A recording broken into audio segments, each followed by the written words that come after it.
البتہ موقع کے لحاظ سے اس طرح ادا کرتے تھے کہ اس سے اثر پیدا ہوتا تھا. مگر یس پہ موقع آئے تس پہ تت کن ونان کہ تم سۭتۍ گژھِ اثر پود گژھُن. ایک بار علی گڑھ کالج میں محمدن ایجوکیشنل کانفرنس کا سالانہ جلسہ تھا. ایک دۄہ اوس علی گڑھ کالجس منٛز اکھ جلسہ اکھ یتھ ناو اوس محمدن ایجوکیشنل کانفرنس جلسہ اوس. مولانا کا مزاج کچھ علیل تھا. مولانا الطاف حسین مولانا حالی صٲب چھِ امہِ دۄہ ٲسمٕتۍ بیمار. علیل گو بیمار. انہوں نے اپنی نظم پڑھنے کے لیے مولوی وحید الدین سلیم صاحب کو دی. یمو کٔرٕکھ وۄنۍ کٲم دِژٕکھ پنٕنۍ یہ نظم وحید الدین صٲبس ژٕ پر جو بلند بہت بلند آواز مقرر اور پڑھنے میں کمال رکھتے تھے. یہٕنٛز آواز ٲس آسان واریاہ تھوٚد بیٚیہِ ٲسۍ یِم مقرر ٲسۍ پرن وٲلۍ تہٕ یِمن اوس زبردست کمال اتھ منٛز. سلیم صاحب ایک ہی بند پڑھنے پائے تھے. یِمو اوسُکھ وۄنۍ اکُے بند أمۍ سُنٛد مولانا پوٚرمُت کہ مولانا سے رہا نہ گیا. مولانا ہیوٚت أمِس یہ کاغذ أمِس روٗد نہٕ تاب کینٛہہ. نظم ان کے ہاتھ سے لے لی اور خود پڑھنا شروع کی. یِمو ہیژکھ یِمن واپس یہ نظم تہٕ لٔگۍ پرنہِ. ذرا سی دیر میں ساری مجلس میں کوہرام مچ گیا. کمٕے ٹائم گوٚو اتھ منٛز مجلس منٛز مچاو کوہرام. سر سے تو خیر اس زمانے میں موردی لنٹن تھے یعنی جس کی مرمت کی جائے. موردی لنٹن أمِس ٲسمٕتۍ چھِ سر سیدس اتھ زمانس منٛز ٲسمٕتۍ چھِ سر سیدس زبردست لنٹن یِوان کرنہٕ اور ہر کس و ناکس پرٛٮ۪تھ کانٛہہ ان کے منہ آتا تھا. پرٛٮ۪تھ کانٛہہ اوس یِمن بٕتھِ لگان. لیکن اس کے بعد جس پر سب سے زیادہ اعتراضات کی بوچھاڑ پڑی وہ حالی تھے. مگر امہِ پتہٕ ییٚمِس ساروی کھۄتہٕ زیادہ اعتراضات گو سُہ اوس حالی الطاف حسین. ہر وہ شخص جس کا تعلق سر سید احمد خان سے تھا یوں ہی مردود سمجھا جاتا تھا. یس شخص سُنٛد تعلق سر سید احمد خانس سۭتۍ آسہِ سُہ اوس یِوان سمجھنہٕ مردود یعنی یہ اوس آسان رد کوٚرمُت أمۍ پنٕنۍ دیٖنن. کیازِ اتھ پٮ۪ٹھ یہِ اوس ونان یِم اوس سر سیدن اوس امہِ دۄہ ووٚنمُت یِمن لوٗکن زیادٕ پہنس یہِ دیُتمُت توجہ تُہۍ پٔرِو انگریزی تہٕ یِمو اوسُکھ مُسلمان ٲسۍ سمجھان انگریزی پرُن ہسا چھُ گُناہ امہِ دۄہ توے ٲسۍ أمِس ونان یہِ چھُ مردود. اس پر ان کی شاعری جو عام رنگ سے جدا تھی ات پٮ۪ٹھ یُس زن إہٕنٛز یہِ شاعری یُس زن جدا ٲس باقی امو نِش اور نشانہ ملامت بن گئی تھی. اتھ ہسا ٲس آمٕژ یہِ ہسا ٲس ملامتٕکۍ نشان بناونہٕ شکار گٔمٕژ. اور مقدمہ شاعر و شاعری نے خاصی آگ لگا دی. تہٕ یُس یِمو بیاکھ اکھ مقدمہ شاعری پٔرٕکھ بیاکھ اکھ بنٲوٕکھ اتھ ہسا ٲس زبردست امہِ سۭتۍ اوس زیادے نار لوٚگمُت. اہلِ لکھنؤ اس معاملہ میں چھُی مُی سے کم نہیں. لکھنؤٕکۍ لوٗکھ ٲسۍ نہٕ اتھ منٛز یعنی یِم تہِ ہسا ٲسۍ اتھ مورد الزامے بناوان.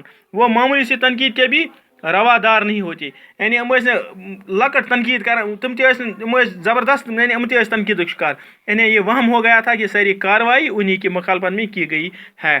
یِہُنٛد یہِ اوس یِمن وہم گوٚمُت کہ یہ سٲرٕے کاروٲیی ہسا چھِ گٔمٕژ یِہنٛزِ مخالفتس منٛز. پھر کیا تھا ہر طرف سے نکتہ چینی اور تنو تریز کی صدا آنے لگی. تو پتہ کیا گو اکھ ٲس نکتہ چینی پرٛٮ۪تھ طرفہٕ بیٚیہِ ہسا اوس اعتراض یعنی پرٛٮ۪تھ کُنہِ سایڈٕ اوس اعتراض. تنو تراز گو اعتراض. اودھ پنچ میں ایک طویل سلسلہ مضامین مقدمہ کے خلاف مدت تک نکلتا رہا.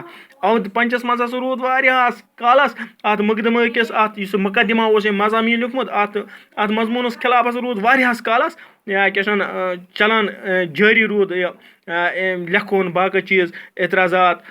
جو ادبی تنقید کا عجیب و غریب نمونہ تھا یعنی ادبی تنقید ہسا روٗد اتھ گژھان. یہِ ہسا اوس عجیب اکھ نمونہ اکھ. وہ صرف بے تکی اور محمل اعتراضات ہی کا مجموعہ نہ تھا. صرف اوس نہٕ یہِ محملہ یوت کینٛہہ یعنی بے معنی یوت کینٛہہ بلکہ کیا اوس بلکہ پھکڑ اور بےفتوں تک نوبت پہنچ گئی تھی. بلکہ ہسا اوس پکڑ دگڑ تہِ باقٕے چیٖز ہیں. اب تر ہمارے حملوں سے حالی کا حال ہے. پتہٕ ونان حالی صٲبن لیوٗکھمُت اتھ منٛز اب تر ہمارے حملوں سے حالی کا حال ہے میدان پانی پت کی طرح پامال ہے. تو اس سے سمجھ لیجیے کہ اس عنوان کے تحت کیا کچھ خرافات نہ بکی گئی ہوں گی. مولانا یہ سب کچھ سہتے رہے لیکن کبھی ایک لفظ زبان سے نہیں نکلا. مولانا صٲبن کوٚر سورُے یہِ برداشت مگر زیٚیہِ کوٚڑُن نہٕ کِہیٖنۍ تہِ اتھ. کیا پوچھتے ہو کیوں کر سب نکتہ چین ہوئے چپ. یہ ونان دپان کیا ونان چھُ نکتہ چین کِتھ کٔنۍ گٔے سٲری ژھۄپہٕ کِتھ کٔنۍ گٔے. یہ سب کچھ کہا انہوں نے پر ہم نے دم نہ مارا. یِمو کٔرٕکھ نکتہ چینی یِمو ووٚنُکھ پرٛٮ۪تھ کینٛہہ مگر اَسہِ ووٚن نہٕ جواب واپس کینٛہہ.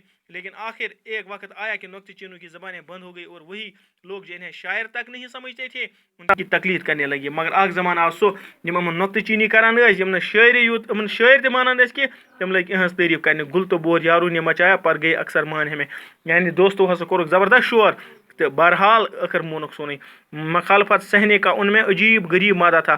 دپان یِمن ہسا اوس یہ مخالفت یہ برداشت کرنُک زبردست مادٕ پانس منٛز. کیسا ہی اختلاف ہو وہ صبر کے ساتھ سہتے رہتے تھے. تیوٗتاہ اختلاف آسہِ مگر یِم ٲسۍ صبر سان برداشت کران. جواب دیتے تھے جواب ٲسۍ دِوان لیکن حجت نہیں کرتے تھے مگر حجت ٲسۍ نہٕ کران. بعض اوقات نامعقول بات اور کٹ حجتی پر غصہ آتا تھا.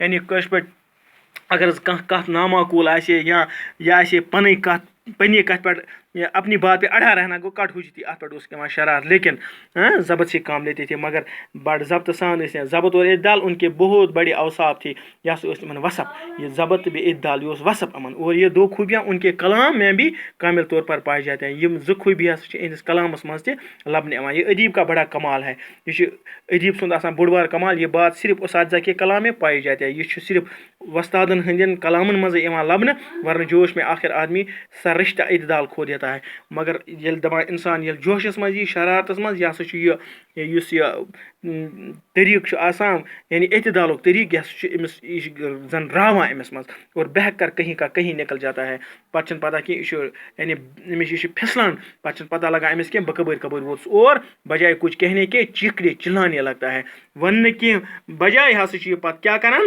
یہِ چھُ شور کران یہِ چھُ کیاہ چھِ ونان چیخان چلاوان بس آج اتنا ہی انشاءاللہ کل اس سے آگے یہ پڑھائی جاری رہے گی آپ خوش رہے شاداب رہے